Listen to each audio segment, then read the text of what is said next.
This video is going to show you exactly how you can use Leadsforge for your cold email campaigns. We're going to go over features like how you can scrape what companies follow your competitors on LinkedIn, how you can track what companies are hiring for certain positions related to your services, and how you can use their AI to have a simple back and forth conversation that results in a finished, enriched lead list. Let's go ahead and jump into the video where I'll show you each of these features as well as real use cases that you can go ahead and implement yourself. Down below, there's a link to sign up for Leadsforge, and once you set up your free trial, you'll be taken to a dashboard like this. From here, there are four main options. We have customer profile, where you can essentially find contacts that match your ICP. This is kind of like your traditional list building tool. We'll get more into that later. Second is followers, where you can find people that follow your competitors. This is really cool because you can scrape the companies that are engaging for competitors, meaning they're more likely to be interested in your services. Third, we have company lookalikes, where let's say you're targeting people that don't really fit into one typical industry perfectly. You can upload examples or even your current customers and find companies that look like them. And fourth, signals. Under signals, you can filter by people that have changed their jobs, or if companies have gotten acquired, when companies receive Series A, B, C funding, investor signals, or even hiring signals like companies that have active job posts. So for each of these, we're going to go through and talk more about them, and I'm going to share some examples, and we'll actually build some lists together. The first we'll talk about is customer profile. So here I have a document, and I want to go through and have a scenario for each. That way I don't just show you how to use them, but we can actually build a list together. So for customer profile, let's say the scenario is we have a B2B newsletter and we want to reach out to software companies to see if they want to sponsor our newsletter. So our ICP, or our ideal customer profile, is going to be software companies. Now I'm going to go over here to customer profile, and I have two options. I can either use their chatbot to go back and forth, kind of like talking to Claude or GPT, or I can click on filter them, which will take me to a dashboard that's a bit more similar to other list building tools you're probably more familiar with. So I can either use the chat, or I can just plug in my parameters again like I would in a traditional list building tool. For this option, I'm going to go ahead and use the typical filtering. That's the way I prefer to look at it. However, the chatbot does work really well also. Now to start, I'm just going to name my list up here. We're going to call it SaaS Companies Newsletter Outreach. And this is just the naming convention I'm going to know to come back to reference when I want to use this list later. So first thing we have here is how many contacts we want per company. I normally recommend 2, but it depends on your objective. Now, next thing for job titles, we'll go ahead and add in what titles we want. In this case, I'm going to go after the owner. Let's go after the CEO. Let's go after, see if they have like a sponsorships title. Let's see. No, let's see if they have like an influencer title. Yeah, like influencer manager, we could say. Partnerships would be a good one. If they have any partnership titles. So like head of partnerships. And we're not doing exact match, so it could be a little bit different and still show up. Let's do head of sales. Let's see if they have like sales director. And let's do founder. Okay. And there we have the titles we'd be searching between. Now for locations, we can go ahead and plug in United States. You could also do a city or individual state, but I'm gonna do the whole US. Or let's say you wanted the whole world minus like 2 or 3 countries, you could do the negative filter, which is exclude. Same thing for titles. Then we have companies. If you have a list of companies you're interested, you can upload it here. I'm not going to be doing that.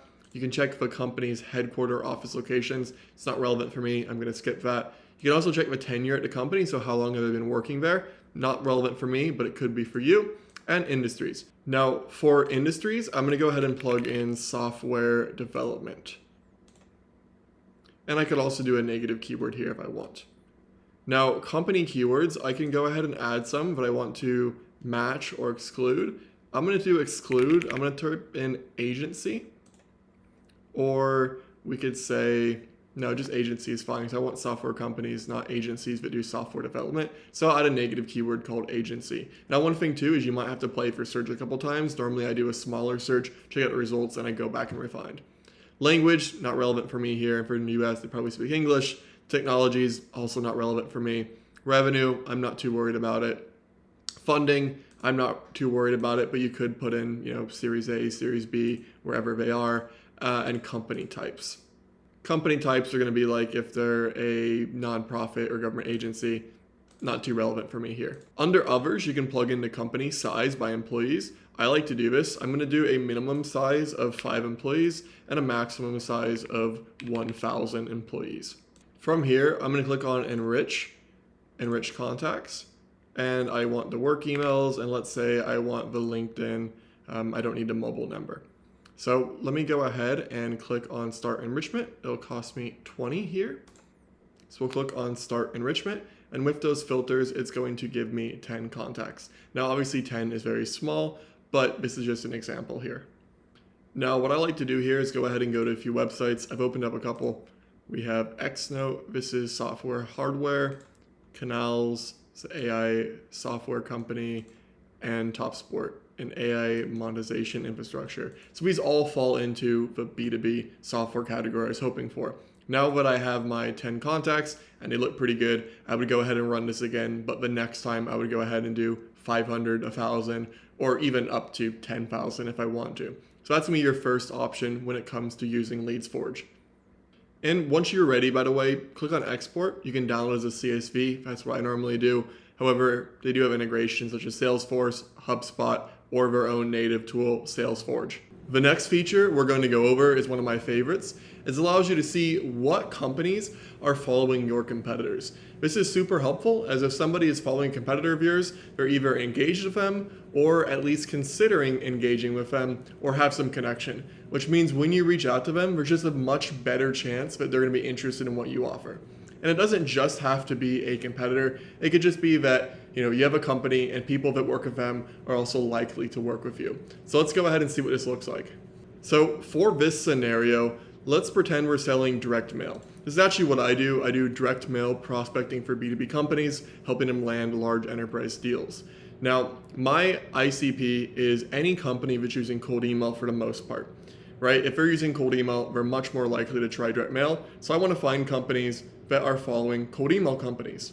So what I'm going to do here is I'm going to click on Find People Who Follow You or Your Competitor. You can also do this to scrape your own audience, add them to your email list, or reach out.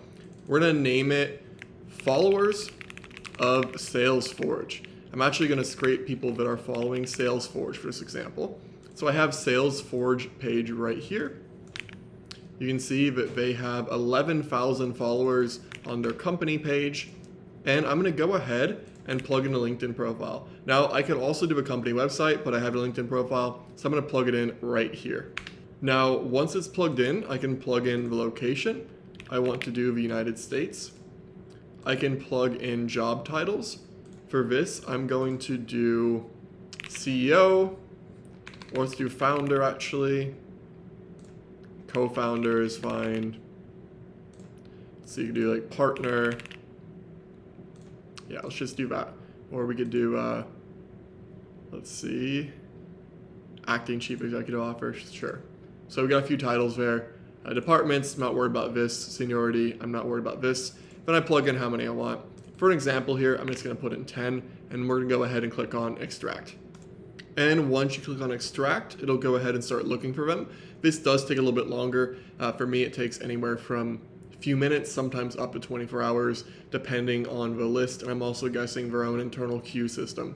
For the sake of a video, I'm going to go ahead and show one I've already done, but I've done for myself, where I took one of my competitors and I scraped people that were following him. And the end result was their full name, their LinkedIn, their title, their company, and also all the contact information I needed. I can further enrich them if I do want to. So you just get a list of people that are following either your competitor's personal profile or their company profile for you to then further enrich if you'd like, or reach out directly on LinkedIn. For the next way we can build a list on Leadsforge, we'll be doing company lookalikes, which essentially allows you to upload contacts, and Leadsforge will find companies that look like those companies.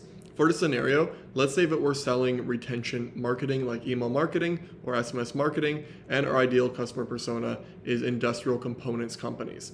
This is actually based on a real example of a campaign I'm running, which I've been using Leadsforge for. So let's go ahead and hop over to Leadsforge, click on company lookalikes, and then we'll go ahead and name this. We're just gonna call this lookalike industrial components. Now this is actually a great example because industrial components is one of those categories where it is pretty hard to find them just based on normal filters. So what I'm gonna do is I'm gonna go ahead and grab like 10 websites of my dream client service and I'm gonna plug them in. I've gone ahead and opened 4 companies that are great examples of companies I wanna work with for this campaign. I'm just gonna take their websites and drop them in here. You could also do your own current clients or even people that have responded positively to your cold email campaigns to build lists of other companies that look similar to them, since they're going to be more likely to work with you and respond. So let me just plug these in. And we're going to go ahead and send it. And then it's going to do some research and it's going to find companies just like that. Now from here, I can go ahead and filter further. You can see there was 54,000 companies found, so plenty. So I can go ahead and add all the filters I want, the category, location, company size, etc., and go ahead and enrich them. Now before I do that, I always open a few just to see how they look. So these are pretty much exactly the kind of companies I want. So then I would just go ahead and confirm and enrich, and I could add them to my lead list. And that's how you do a lookalike. Super easy. Now the final way we can build a list on Leadsforge is with signals. So there's quite a few as we talked about, but for this example, let's pretend we want to find companies that have recently received funding. So we get a whole bunch of filters here. We can see the signal period, which is the date range they would have received funding. Let's say 90 days, for example. Then we have the countries.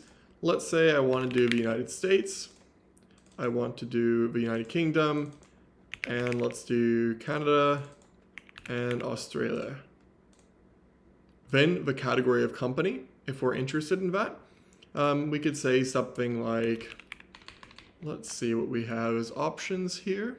Manufacturing, professional services, we have technology. Let's do technology.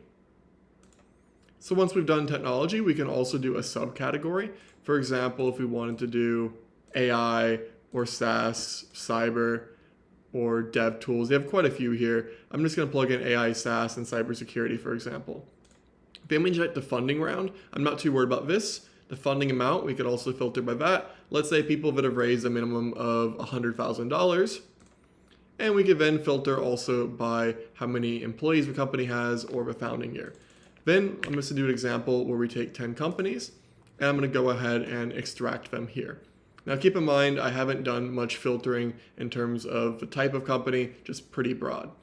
And here we have companies that we can see have actually raised funding. On the left side here, under each company, we could actually see the amount. So 2.28 million, 47 million, this one has raised 23 million, and it goes on where we can see all that data. And what I like to do is I like to just cross-check a couple whenever I use the tool. So for example, Lightrun, I looked up Lightrun Series A, you can see they raised 23 million. Or let's do another example. Let's say ProMom Inc. And we could look up raise.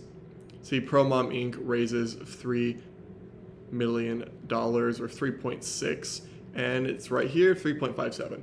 So that is how you filter by companies that have received funding. However, there's a whole bunch of signals here that you can use, so I recommend you test out different ones, see what works best for you.